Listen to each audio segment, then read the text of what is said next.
سلام، چطورید؟ حالتون چطوره؟ به یوتیوب کانال خودتون خیلی خوش اومدید. امروز قراره در مورد این حرف بزنیم که واسه سال جدید چه کارهایی میتونم انجام بدم یا چه نکاتی رو میتونم رعایت بکنم که سال خیلی خوبی داشته باشم. اگه برای رسیدن به اهدافم چه کار بکنم، با مشکلات چطوری کنار بیام یا خودم رو چطوری رشد بدم. پس تا انتهای ویدیو همراه من باشید. خوشحالم که اینجا هستیم و اولین موضوعی که قرار در موردش حرف بزنیم اینه که توی سال جدید چطوری با چالش‌ها بهتر کنار بیام. مشکلات، چالش‌ها تا زمانی حل نمیشن تا اینکه بدونیم واقعا وجود دارن. اینکه بهشون آگاه بشیم که آقا یه سری جاها، یه سری زخم‌ها هنوز هست. یه سری جاها من یه سری نقطه ضعف‌هایی دارم که باعث میشه این اتفاقات بیفته. یه سری جا به عوامل بیرونی وابسته است. اینکه بخوام مشکلات و چالش‌ها رو نادیده بگیرم و بگم با من نگاه نمی‌کنم، پشت سر میذارم میرم، برعکس، چون نادیده گرفتن مشکلات باعث میشه که باقی بمونن.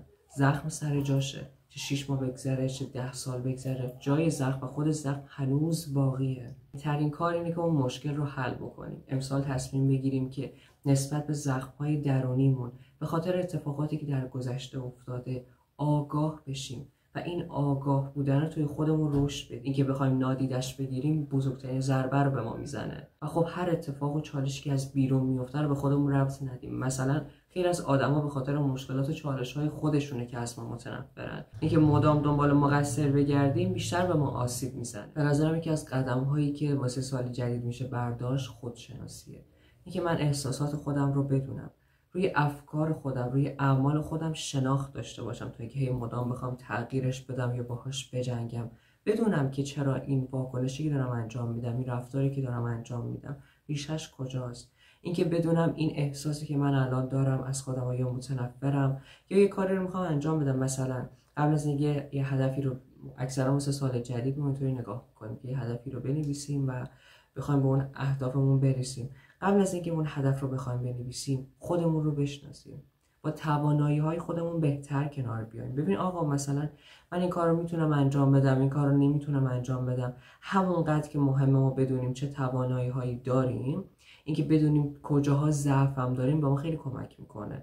توی مشکلی که میرسیم، به یک چالش که برمیخوریم، آقا بهتر میتونیم نگاه بکنیم، واقع بینانه تر میتونیم تصمیم بگیریم. وقتی نقاط ضعف خودت رو بدونی، هدفی هم که میتونی تعیین بکنی واقع بینانه تره تا اینکه مثلا من با خودم بگم امسال میخوام توی 1 سال نمیدونم دکترامو بگیرم، میخوام توی 1 سال به فلان درآمد برسم. وقتی واقع بینانه نگاه میکنی میفهمی که اصلا امکان پذیر نیست، چنین چیزی نمیشه رخ بده. وقتی واقع بینانه هدفت رو تعیین بکنی و انتظار زیادی از خودت نداشته باشی، اونجاست که راحت‌تر به اون هدفت میرسی. وقتی بفهمید توی هدف گذاری متوجه میشی آقا به خاطر کمالگرایی که تو داری یک سری اهداف رو اینطوری بهشون نگاه میکنی، فکر میکنی که مدام باید حتما به این شکل، نمیدونم خیلی باید بالا باشه، خیلی باید بیشتر از توانم باشه، اگه بالا باشه قرار بهش برسم. این باورها به شدت سمی و میتونه آسیب زننده باشه، چون ما خیلی از اهدافو داریم، خیلی از کارهایی رو داشتیم این شکلی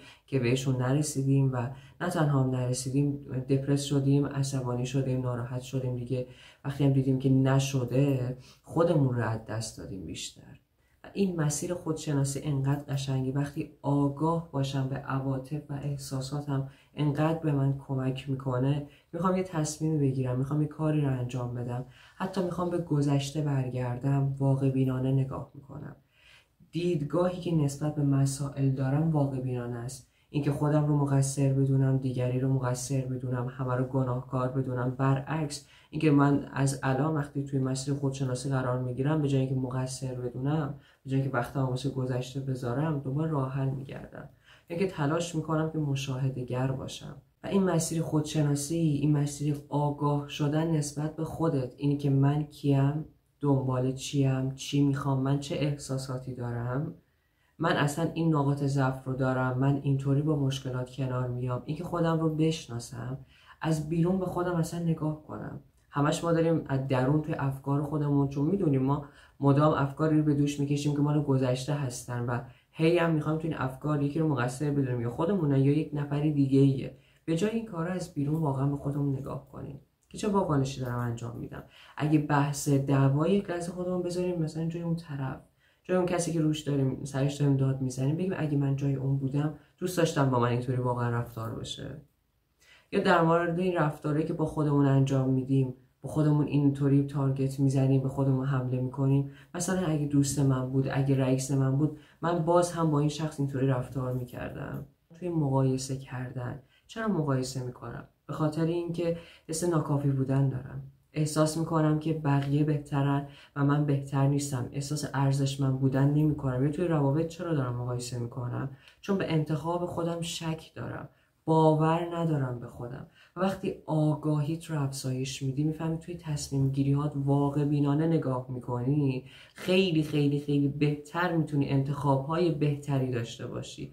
و خودت، حالا خیلی از چیزایی که اتفاق مثلا محیط انتخاب ما نبوده، خانواده انتخاب من نبوده، ولی میتونم آگاه باشم بهش.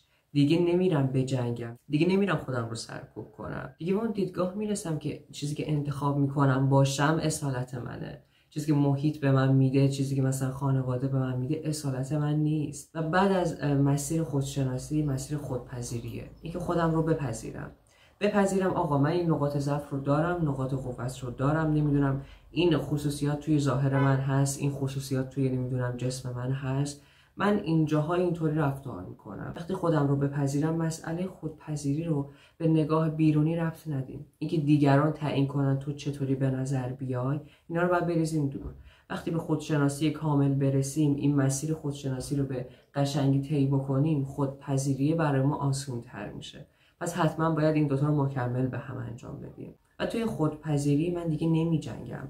من میدونم این مشکل توی من هست، من میدونم اینجا نقاط قوت دارم، من که میدونم چقدر این ظاهر من، این ویژگی هایی نمیدونم جسم من همه چقدر پرفکت و چقدر عالیه، چقدر به من داره هویت میده، چقدر ارزشمنده. این مسیر خودشناسی و خودپذیری یک دیدگاه خیلی تازه‌ای به من میده. اینکه مثلا من یک اشتباهی کردم، به راحتی میام عذرخواهی میکنم.